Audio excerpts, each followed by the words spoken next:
पप्पू कालानी जी, उनके रिटायरमेंट यानी कि उन्होंने जो है राजनीति से रिटायरमेंट ले लिया है, ऐसी जो है चर्चा चल रही है, ऐसी बातें जो है चल रही है। उम्मी कालानी के जी के उस स्टेटमेंट के बाद से जो कि फैसले होते हैं, तो पप्पू कालानी जी को कहीं पे भी जो है जिक्र नहीं होता। या पप्पू कालानी जी राजनीति से हट गए, उन्होंने संन्यास ले लिया या उन्होंने रिटायरमेंट ले लिया। उम्मीद कालानी जी का यही कहना था कि राजनीतिक निर्णय मैं लेता हूं, वो सत्य है। 2004 से लेकर पहले ये देखने को मिलता था कि जो टेंडर हुआ करते थे उसके काम में घोटाला होता था, लेकिन अब टेंडरों के घोटाले हो रहे हैं। तो उम्मीद कालानी ने खासदारकी में खुला समर्थन देने की बात कही।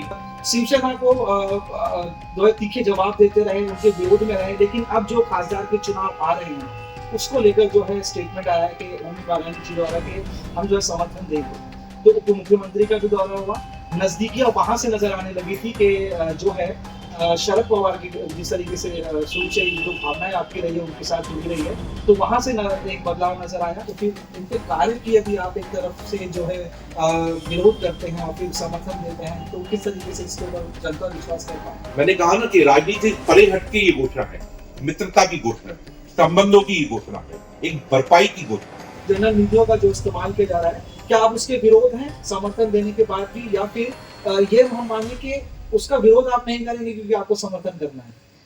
तो मैं यहाँ पर कहूँ कि कहीं ना कहीं मीडिया ने उसको मिसलीड किया।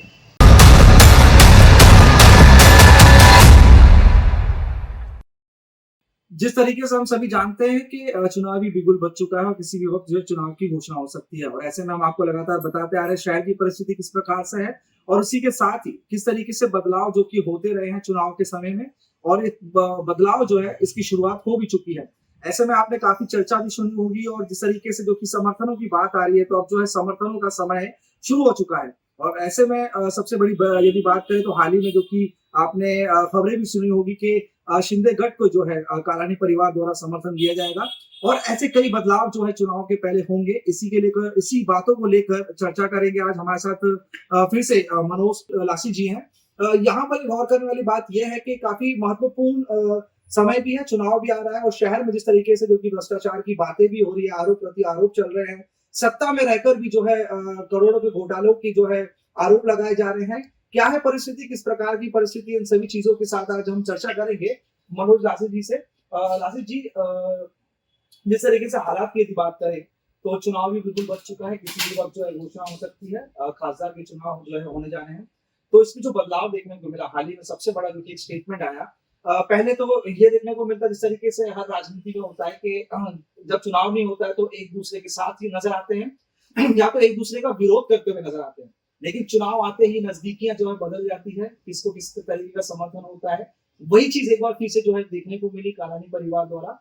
कहीं ना कहीं शिवसेना को जो है तीखे जवाब देते रहे, उनके विरोध में रहे, लेकिन अब जो खासदार के चुनाव आ रहे हैं उसको लेकर जो है स्टेटमेंट आया है कि उम्मीद कालानी जी द्वारा कि हम जो है समर्थन देंगे। राष्ट्रवादी से आप जो है, अगर टीओपी की बात करें तो राष्ट्रवादी से जुड़े हुए हैं, तो इस तरीके का फैसला क्यों? क्योंकि शहर में हाल ही में भी अगर बात करेंगे तो उप मुख्यमंत्री का भी दौरा हुआ, नजदीकियां वहां से नजर आने लगी थी कि जो है शरद पवार की जिस तरीके से शुरू से जो भावनाएं आपकी रही है उनके साथ जुड़ी रही है, तो वहां से एक बदलाव नजर आया। दूसरा बदलाव नजर आया जब घोषणा हुई कि श्रीकांत शिंदे को समर्थन देंगे। तो किस प्रकार का फैसला रहा उम्मीद कालानी का या फिर पूरे राष्ट्रवादी का? पुनः जी ऐसा है कि आपने कहा कि चुनाव आया है, कि चुनावी बिगुल बजा है, तब इस तरह के समर्थन की घोषणाएं हुई है। मैं थोड़ा इसको चेंज करूंगा। चुनाव को देखते नहीं, चुनाव की तो अभी कोई तारीख ही घोषित नहीं है। लोकसभा चुनाव समय पर होते हैं, आपने देखा महानगर पालिका के चुनाव 2 वर्षों से नहीं हो रहे हैं। विधानसभा का समय सीमा क्या है किसी को नहीं पता है। लोकसभा के चुनाव भी समय पर होते हैं कि नहीं होते हैं कुछ पता नहीं, कोई तारीख तय सीमा डिक्लेयर नहीं। यदि आप बात कर रहे हैं कि खासदार श्रीकांत शिंदे जी को उम्मीद कालानी ने खासदारकी में खुला समर्थन देने की बात कही, तो उस पर मैं ये कहना चाहूंगा, ये एक मित्रता है उनकी, राजनीति से परे हटके। उम्मीद कालानी जी और खासदार डॉक्टर श्रीकांत शिंदे की मित्रता पूरे महाराष्ट्र भर में सबको जानकारी है। जब जब कालानी परिवार को या शहर के विकास में या शहर के व्यापारियों के मुद्दे, शहर वासियों के मुद्दे जब जब हुए हैं, ये तो मुख्यमंत्री चलो अभी 1 साल से उनके परिवार के उनके पिताजी थे, पर जब वो पिछले 10 साल से खासदार है, और उनके पिताजी पालक मंत्री थे, तो हमेशा से शहर हित के लिए जब जब कालानी परिवार ने उनके सामने मुद्दे रखे हैं, उन्होंने पक्षपात न देखकर, पार्टी पॉलिटिक्स न देखकर शहर हित में और एक मित्रता संबंध देखकर उन्होंने कार्य किया है। तो आज उनकी भरपाई का समय आया है और उन्हीं कालानी जी ने खुला घोषणा की है, मैं चाहे किसी भी पक्ष में रहूं, किधर भी रहूं, मैं खासदारकी में डॉक्टर श्रीकांत शिंदे जी को पूरा समर्थन करूंगा और अमित कालानी का निर्णय अंतिम निर्णय है। हम सभी नगर सेवक उससे बाध्य है, पूरी कार्यकारिणी उससे बाध्य है और शहर हित में हमने देखा है खासदार जी को काम करते हुए। उन्होंने कभी भी ये नहीं सोचा कि हम राष्ट्रवादी के हैं, उन्होंने ये न सोचा कि हम महाविकास आघाड़ी के हैं, उन्होंने कभी ये न सोचा कि हम अपक्ष टीओके के हैं। शहर का चाहे वो 855 का मुद्दा हो, जीआर का मुद्दा हो, शहर में सड़कों के लिए निधि हो या किसी भी प्रकार के व्यापारियों को हो रही दिक्कतें हो, उन्होंने एक कॉल के ऊपर उसको समाधान दिया जो शहर हित में होगा, जो शहर के व्यापारियों के हित में होगा, शहर की आम जनता के हित में होगा। हम उनके साथ हमेशा स्टैंड रखें और एक मित्रता भी है। आज हमने स्टैंड रखा है अपने पर्सनल रिलेशन को लेके, तो उसमें गलत क्या है? पूरे महाराष्ट्र से लेके देश की राजनीति में पर्सनली क्या विचारधारा आइडियोलॉजी कुछ बची नहीं है किसी के पास भी, हर कोई संबंधों में चल रहा है। तो हमने अगर संबंधों के नाते, मित्रता के नाते, शहर हित को देखते हुए, शहर के अच्छे हित को सोचने वाले को अगर समर्थन घोषित किया तो उसमें गलत नहीं है। यासिर जी, समर्थन जो है जिस तरीके से कहा कि एक जो है रिलेशन है उस हिसाब से, लेकिन कई बार जो इनके ही कार्य को लेकर जो है आप लोग कालानी परिवार या फिर राष्ट्रवादी द्वारा जो है हमेशा से टीका टिप्पणी की गई है, तो फिर उनके कार्य की यदि आप एक तरफ से जो है विरोध करते हैं और फिर समर्थन देते हैं, तो किस तरीके से इसके ऊपर जनता विश्वास कर पाए? मैंने कहा ना कि राजनीति से परे हटके ये घोषणा है, मित्रता की घोषणा है, संबंधों की घोषणा है, एक भरपाई की घोषणा है। रहा देखो, हम लोग राजकारण में है, राजनीति में है, जब शहर हित का काम होगा तो हम भर भर के उसकी प्रशंसा करेंगे, कौतुक करेंगे। जब कहीं लगता है ऐसे ऊपर वाले शहर पर कोई अपना निर्णय या पॉलिसी या अपना धोरण थोपना चाहते हैं, तो हमने हमेशा विरोध किया है। चाहे वो 855 का मुद्दा हो, चाहे सड़क को चौड़ीकरण का वाइडिंग करने का मुद्दा हो, चाहे शहर में ट्रेड पॉलिसी हो या उससे पहले दूसरी जो पॉलिसियां आई शहर में टैक्स की बढ़ोतरी हो, तो हमने इसी पार्टी का विरोध किया, इसी खासदार का विरोध किया, ठीक है ना। उस शहर में जब हमने विरोध किया, उन्हें समझाया तो समझे हैं, उनको लगा है कि जो पॉलिसी थाना में चलती है, मुंबई में चलती है, वो उल्लासनगर में नहीं चलती, क्योंकि उल्लासनगर एक रेफ्यूजी क्षेत्र है, 13 किलोमीटर का एक छोटा छोटा सा कस्बा है, उसमें हम 7 लाख लोग रह रहे हैं। तो जब हमने कालानी परिवार ने, ओमी कालानी जी ने, पंचम कालानी जी ने, हम सब ने कोई भी शहर के मुद्दे में उनके खिलाफ विरोध भी किया है, तो उन्होंने हमने मंगाकर उसकी बात की जानकारी ली है और सहमति बनी है और शहर में मिलकर हमने काम किया है। घोषणा से जब जो कि आपने बात कही, तो एक और घोषणा जो है काफी चर्चा में रही है, कई खबरों में भी जो है सुनाई दिया। ये भी खबर जो है तब जो है ज्यादा सुर्खियों में आई जब ओमी कालानी जी का जो है बयान आया था कि जो कालानी परिवार के सबसे अहम शहर की यदि बात करें तो काफी चर्चे में जिस तरीके से उनका एक नाम रहा है पप्पू कालानी जी, उनके रिटायरमेंट यानी कि उन्होंने जो है राजनीति से रिटायरमेंट ले लिया है, ऐसी जो है चर्चा चल रही है, ऐसी बातें जो है चल रही है ओमी कालानी के जी के उस स्टेटमेंट के बाद। तो ये कहाँ तक तत्व है, ये किस तरीके का हकीकत है, ये जानना चाहेंगे क्योंकि आप जो है काफी नजदीकी रहे कालानी परिवार के। देखिए, शरीर को आप आत्मा से अलग नहीं कर सकते, आत्मा को शरीर से अलग नहीं, गाड़ी को इंजन से अलग नहीं कर सकते, विचारधारा को आप अलग नहीं कर सकते। ओमी कालानी जी के घोषणा में जब उन्होंने कुछ मराठी चैनल्स को अपना साक्षात्कार दिया, खासदार श्रीकांत शिंदे के विषय में, अपनी उम्मीदवारी के विषय में या राजनीतिक निर्णय लेने के विषय में, तो मैं यहाँ पर कहूं कि कहीं ना कहीं मीडिया ने उसको मिसलीड किया है। लास्ट 2004 से लेकर ओमी कालानी जी और हम सब सक्रिय राजनीति में है। 2004 में जनादेश आपकी आवाज चैनल के माध्यम से ओमी कालानी जी हम बिहाइंड द कर्टन राजनीति में इन्वॉल्व हुए। पप्पू कालानी जी आमदार थे, ज्योति कालानी जी महापौर बनी, ज्योति कालानी जी फिर आमदार बनी। पप्पू कालानी जी का कारावास, उसके बाद बाकी जो चीजें, सत्ता समीकरण 2017 में भारतीय जनता पार्टी के साथ समीकरण, या फिर 2019 में शिवसेना का महापौर बिठाना, आरपीआई का भगवान बालेराव डिप्यूटी महापौर बिठाना, ये सब निर्णय ओमी कालानी जी ने अपने सोच, विजन और परिस्थिति को देख कर ली है, उसमें कोई दो राय नहीं। उमेश कारानी जी का यही कहना था कि राजनीतिक निर्णय मैं लेता हूं, वो सत्य है। 2004 से लेकर पूरी तरह से उमेश कारानी जी कार्यरत है और वो निर्णय लेते हैं पीओके के माध्यम से, राष्ट्रवादी कांग्रेस पार्टी के माध्यम से, या भारतीय जनता पार्टी के साथ समीकरण करने के माध्यम से, या शिवसेना या आरपीआई का उपमहापौर बिठाने के माध्यम से पूरे निर्णय उमेश कारानी जी ने लिए। उसमें कोई दो राय नहीं, क्योंकि पप्पू कारानी की गैर हाजिरी थी, माता जी जो हमारी ज्योति कारानी जी थी वो अस्वस्थ थी, तो उमेश कारानी जी निर्णय लेते हैं।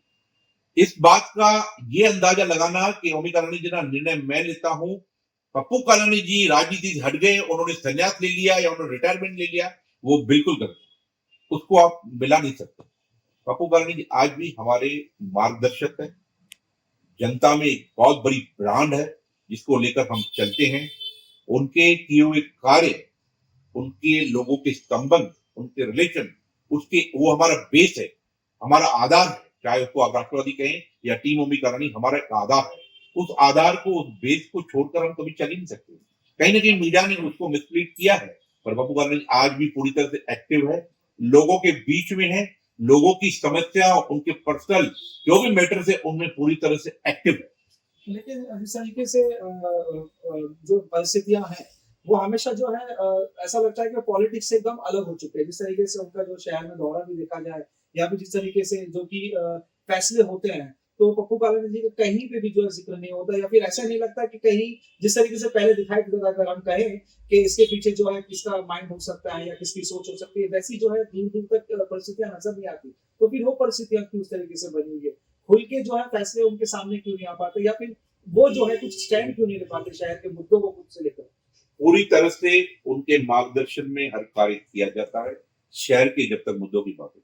रहा पॉलिसी डिसीजन, पार्टी पॉलिटिक्स, उससे हम लोगों ने उन्हें कहीं ना कहीं दूर रखा है, कारण उनकी इतने सालों तक अनुस्मृति शहर में। दूसरा, वो आज एक पार्टी पॉलिटिक्स से बड़े हो चुके हैं। एक शहर के लिए वो कुटुंब प्रमुख, एक शहर का बड़ा नेता, नहीं कहूं तो घर का परिवार का एक बड़ा, जो बड़ा बुजुर्ग कहते हैं, वो बन चुके हैं। आज उनकी इस उम्र तो उनके आगे कुछ नहीं है। आज वो 75 वर्ष पूरे भी हो चुके हैं उनके, और 57-50 की उम्र के जितने लोग एक्टिव काम करते हैं उनसे ज्यादा वो एक्टिव दिखाई देते, एकदम फिट है। पर कहीं ना कहीं पॉलिसीज जो भी होती है, उन्होंने पूरी तरह से उमेश कालानी जी, पंचम कालानी, हम सबको फ्री हैंड दिया है। रहा कहीं भी शहर में शहरवासियों के साथ उनके संबंध, उनका मेलजोल, उनका जुड़ाव, उनके सह परिवार से मिलने, मतलब वो पूरी तरह से उन्होंने बढ़ा दिए हैं, कम नहीं किए हैं। राजनीतिक निर्णय मैंने कहा आपको 2004 से 2009 से उमेश कालानी जी ले रहे हैं, और आज भी उमेश कालानी जी ले रहे हैं। आज पहली बार खुला हो गया, खाली उमेश कालानी बोला कि मैं लेता हूं, पर पूरे शहर को मालूम है, तभी पूरे महाराष्ट्र की राजनीतिक पार्टियों को मालूम है, चाहे वो सत्ता में है या नहीं है, डिसीजन मेकर उमेश कालानी है। तो उन्होंने सिर्फ ये खुला कहा है। इसका उमेश का डिसीजन मिलता, इसका मतलब ये नहीं हुआ कि पप्पू कालानी राजनीति से रिटायर हो गए। वो पूरी तरह से आज इंजन का काम कर रहे हैं, मार्गदर्शक का काम कर रहे हैं, और मैंने कहा ना, वो हमारा बेस है, हमारी ब्रांड है। पप्पू कालानी ब्रांड को छोड़कर कालानी अंपायर, राष्ट्रवादी या टीम उमेश कालानी कुछ भी नहीं। एक उनके चेहरे के मोहरे के ऊपर, उनकी गैरहाजिरी में चाहे हो या उनकी हाजिरी में या उनके गाने की धुन पर, हम लोगों के बीच में जाते हैं, लोगों को अपनी बातें बताते हैं और अपना एजेंडा सामने रखते हैं। आज भी हम वही कर रहे हैं। उनकी अनुपस्थिति कहाँ है? एक महत्वपूर्ण बात, जिस प्रकार से शहर में अभी हाल ही में प्रशासन कार्य चल रहा है, तो आप भी सुन रहे होंगे और शहरवासी भी देख रहे हैं, और जो है लगातार हम उसको उजागर करने की कोशिश भी कर रहे हैं, और बता भी रहे हैं कि किस तरीके से जो है आरोप प्रत्यारोप के दौर चल रहे हैं। पहले ये देखने को मिलता था कि जो टेंडर हुआ करते थे उसके काम में घोटाला होता था, लेकिन अब टेंडरों के घोटाले हो रहे हैं। और इसमें चौंका देने वाली बात यह है कि जो सत्ता में है वही आरोप लगा रहे हैं अपने ही जो है सत्ता के सहभागी के साथ, और ऐसे समय में जो है आप भी जो है उनका समर्थन देने के लिए जा रहे हैं चुनाव में, जिनके द्वारा दिए गए निधियों को या टेंडरों को जो है विरोध किया जा रहा है, भ्रष्टाचार की जो है आरोप लगाए जा रहे हैं। तो इस टेंडर प्रक्रिया को आप किस तरीके से देखते हैं? क्या यहाँ पर भी अगर आप देखें कि जो निधियां हैं, खासदार निधियां हैं, या फिर सीएम द्वारा जो आया जा रहा है, या फिर प्रशासनिक काल में जो कि जनरल निधियों का जो इस्तेमाल किया जा रहा है, क्या आप उसके विरोध हैं समर्थन देने के बाद भी, या फिर ये हम माने कि उसका विरोध आप नहीं करेंगे क्योंकि आपको समर्थन करना है? मैंने क्या कहा कि जो समर्थन हमने घोषित किया है वो एक मित्रता है, वो एक संबंध है, और शहर हित के लिए किया गया है। वो व्यक्ति जो खासदार है या शिंदे परिवार है, उन्होंने उल्लासनगर शहर को दिया ही है। चाहे कोई भी बड़े बड़े मुद्दे हो, उन मुद्दों के माध्यम से, निधियों के माध्यम, आज उनके रहते ही हुए आज थाना डिस्ट्रिक्ट में पहली बार थाना जिले में हमको मुख्यमंत्री मिला है और उनके घर परिवार का कल्याण लोकसभा यानी उल्लासनगर जो क्षेत्र आता है वहां का खासदार है और एक्टिव खासदार है। तो निधियां जो भी आ रही ना, पहले क्या होता था कुणाल जी, हम महानगर पालिका की निधियों तक, आमदार निधियों तक सीमित थे। आज केंद्र सरकार और राज्य सरकार की बहुत सारी निधियां पूरे महाराष्ट्र भर में आ रही है। उल्लासनगर में उसका हिस्सा कम मिल रहा है आपकी राजनीति के कारण, पर जो भी आ रहा है तो बहुत करोड़ रुपए आ रहे हैं। तो जहां करोड़ रुपए अचानक से आ जाएंगे, निधि आ जाएगी, वहां कहीं ना कहीं इस तरह के दलाल, इस तरह के ठेकेदार या कहें कि गिद्ध, वो तो मंडराएंगे। तो ये वो गिद्ध है, ये वो दलाल है, ये वो ठेकेदार है जो इन बड़े निधियों के ऊपर अपनी धाक जमाना चाहते हैं। हम उसमें भी नहीं जाते हैं। आप कहते हैं कि आप क्यों नहीं विरोध करते, हम उसमें नहीं। हमारा लक्ष्य है हमारे प्यारे शहर उल्लासनगर में जो उन शहरवासियों की मूलभूत सुविधाएं वो मिले, सड़क मिले, सफाई मिले, पानी मिले, ड्रेनेज मिले, लाइट मिले, बत्ती मिले, सुरक्षा मिले, उस पर। तो हम इन छोटी छोटी इनमें उनके जो आपसी बंदरबाट है उनमें जाकर हम पॉजिटिव राजनीति कर रहे हैं कि निधियां आनी चाहिए। कहीं इनके लफड़ों के कारण या हमारे विरोध के कारण वो निधियां अटक नहीं चाहिए, क्योंकि हम महानगर पालिका की छुटपुट निधियों के ऊपर तो डिपेंड नहीं रह सकते। ये शहर को डेवलप करना है, सड़कें बनानी है, अंडरग्राउंड ड्रेन करना है, फ्लाईओवर्स आने वाले हैं, गार्डन, उद्यान, पानी की स्कीम लानी है, तो हमारे निधि के ऊपर डिपेंड नहीं रह सकते। तो बाहर की निधियां आना आवश्यक है। तो इसलिए हम खुले तरीके से हमारा विरोध है धुरंधर बात को लेकर। हमने आयुक्तों को पत्र दिए, बैठकें करते हैं, किस तरह का नहीं होना चाहिए, कायदे प्रमाणित होना चाहिए। पर कहीं ना कहीं इतना विरोध या इतना दिखावा खाली नहीं करना चाहते जिसके कारण ये निधियां लैप होनी चाहिए।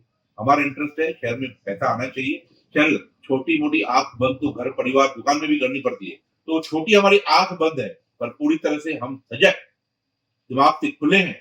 हर पैनी नजर उनके ऊपर रखकर बैठे हैं। भविष्य में इसकी रिजल्ट आपको मिलेगी। आखिरी सवाल रहेगा कि टीओपी कहें या एनसीपी, इसका किस तरीके का स्टैंड रहेगा आगे आने वाले समय में? जिस तरीके से परिस्थितियां हैं, जिस तरीके से बयानबाजी हो रही है, बदलाव हो रहा है, चुनाव भी जो है किसी भी वक्त घोषणा हो सकती है, तो किस तरीके का स्टैंड रहेगा, किस तरीके की जो है कार्य प्रणाली होगी? आप टीम ओमी कालानी कहें या राष्ट्रवादी कांग्रेस कहें, पूरी तरह से पब्लिक के बीच में। हम उल्लासनगर ट्रेड यूटीए के माध्यम से पब्लिक के बीच में है। हम फोरम ऑफ उल्लासनगर मैन्युफैक्चरर के माध्यम से पब्लिक के बीच में है। हम लोगों के जितने भी समस्याएं हैं उनको जो मोटा मोटी मैं आपको बताऊं कि एमनेस्टी स्कीम चल रही है शहर भर में। हमारे सभी नगर सेवक, हमारे सभी भावी नगर सेवक जो भी है, जिनको हमने तैयारी करने को लगाया है, हमारे सभी कार्यकर्ता पूरी तरह से अपने कार्यालय में कार्यरत है। छोटी छोटी बातों के ऊपर एमनेस्टी स्कीम में किस तरह के बदलाव करने चाहिए, क्या गलत है, क्या नहीं हो रहा है, किस तरह से बॉन्ड राइटर के साथ, एडवोकेट के साथ, महानगर पालिका। अब छोटा सा मैं आपको उदाहरण बता दूं, महानगर पालिका के टैक्स डिपार्टमेंट एक्सट्रैक्ट निकालना जरूरी है प्रॉपर्टी का आपको एमनेस्टी स्कीम में। उस एक्सट्रैक्ट में 40% प्रॉपर्टियां जो भी फ्लैट धारक है वो होल्डर के नाम से, तो होल्डर के नाम से टैक्स निकालने जा रहे थे, तो उनको बोले थे चेंज ऑफ नेम कराओ। तो आयुक्त से बैठकर हमने वो दुविधा हटवा दी। फिर आया कि आपको जो भी थक बाकी है आपको भरना पड़ेगा, तो लोग पहले ही एमनेस्टी के लिए आगे आ रहे हैं, तो फिर इनके ऊपर ये तकलीफें आ रही थी। तो आयुक्त के साथ बात करके हमने एमनेस्टी की जो भी दुविधाएं थी हटाई। हमारे सब लोग कार्यरत हैं, लोगों को आगे बॉन्ड राइटर से लेके जा रहे हैं, उनका पेपर वर्क कर रहे हैं। मैं बात करूं मराठी बोर्ड का जो मुद्दा शहर भर में चल रहा है, 2 साल पहले सुप्रीम कोर्ट का आदेश है, उसका आदेश का पालन हमको पूरे महाराष्ट्र, और हम महाराष्ट्र के रहने वाले, हम सब महाराष्ट्रियन है, तो हमको यहाँ की जो मराठी लैंग्वेज है उसके लिए पूरी तरह से मान सम्मान है, उसके लिए इज्जत है, हम सबको करनी चाहिए। तो बार बार हम व्यापारियों के साथ मीटिंग लेके यूटी के माध्यम से व्यापारियों को मार्गदर्शन भी कर रहे हैं, असामाजिक तत्वों को रोकने की भी कोशिश कर रहे हैं जो राजनीति चमकाने के लिए शहरवासियों का, व्यापारियों को नुकसान न करे। यहाँ महानगर पालिका और पुलिस विभाग के संपर्क में भी है। तो हमने बीच का रास्ता ऐसे निकाल के बताया। राम मंदिर का मुद्दा चल रहा था, जिन्हें चुने हमारे यहाँ बोर्ड बनाने वाले लोग हैं, फ्लैक्स वाले हैं, उनके पास बहुत साल पहले बिजनेस था, तो व्यापारियों को दिक्कत हो रही थी, 2-2 हजार का पेनल्टी चालू हो गई, उनको हमने रुकाया। राम मंदिर का मुद्दा तो हमने बीच का ठीक है, हल्का बैनर लगा दो, फिर बाद में धीरे धीरे बोर्ड बनाना। मराठी बोर्ड के मुद्दे में पूरी तरह से हम व्यापारियों के बीच में है। ट्रेड लेसन का इश्यू चल रहा है, हमारे जो भी भावी उम्मीदवार हैं उनको हमने पूरी तरह से कार्य, अजीत मखीजानी जी, भरत शिवनानी जी, बंटी चांडवानी जी, नवीन डिंगवानी जी, दुर्गा राय, सब लोग पूरी तरह से कार्यरत हैं, अपने कार्यालय में कार्य कर रहे हैं, उसमें जो भी त्रुटियां हैं उनकर रहे हैं। इसमें एक छोटा सा उदाहरण बता दूं, 1,34,000 लोगों को इन्होंने नोटिस दे दिया कारपोरेशन ने कि ट्रेड लेसन के लिए आप अप्लाई करो, महानगर पालिका आओ, ऐसा हो नहीं आओगे तो ये होगी, ये कार्रवाई होगी। हमने कहा उसमें 25,000 तो ऑफिस है, एडवोकेट है, इंजीनियर है, वकील है, आर्किटेक्ट है, बाकी ऑफिस है, तो ऑफिस को ट्रेड लाइसेंस की क्या जरूरत है? तो वो हमने रद्द करवाया कि 25 जो ऑफिस है उनको ट्रेड लाइसेंस की जरूरत नहीं, तो उनको जाने की जरूरत क्या है? आप उसका जो नोटिस आया है, अगर आपका कोई ट्रेड नहीं है, आप कोई ट्रेडिंग नहीं कर रहे हो, तो आपको कॉर्पोरेशन जाने की जरूरत नहीं, नोटिस को फाड़ दो। हमने बहुत सारे उसमें त्रुटियां थी, उसमें जो रेट्स का वैल्यू था, उसमें जो बड़े लघु उद्योग थे, स्मॉल स्केल थे, उसमें मीटिंग लेके उनको बैफिकेट करवाया यूटी के माध्यम से। तो बहुत पूरी तरीके से टीम ओमी कालानी कार्यरत है, उनके सभी 23 नगर सेवक और 20 से ज्यादा जो भावी उम्मीदवार हमने मैदान में उतारे, जो अपने अपने क्षेत्र में काम कर रहे हैं। मैंने तो 5-6 आपको नाम बताए, 20 लोग कार्य कर रहे हैं, तो पूरी तरह से जनता के बीच में है, जनता के मुद्दों के बीच में। बाकी ये टेंडरों के बंदरवाट, तेरी शर्ट सफेद मेरी काली, तू राम मैं शाम, उन चक्रों में न पड़कर जनता का कार्य कर रहे हैं, पब्लिक का कार्य कर रहे हैं, व्यापारी का कार्य कर रहे हैं। आपसे बातचीत करने के लिए बहुत-बहुत धन्यवाद। तो ये थे मनोज आशीष जिन्होंने जो सवालों का जवाब दिया, कई खुलासे भी किए और देखना ये है कि आने वाले समय में जो कि बदलाव लगातार हो रहे हैं, इसमें और किस प्रकार के राजनीतिक बदलाव होंगे, किस तरीके के समर्थन या फिर किस तरीके का जो कि विवाद चल रहा है शहर भर में टेंडर को लेकर क्या खुलासा होता है, आरोप प्रत्यारोप के दौर के बीच किस प्रकार से रहेगा हालात, उसको देखना काफ़ी दिलचस्प होगा। कुणाल कपूर, बोल इंडिया।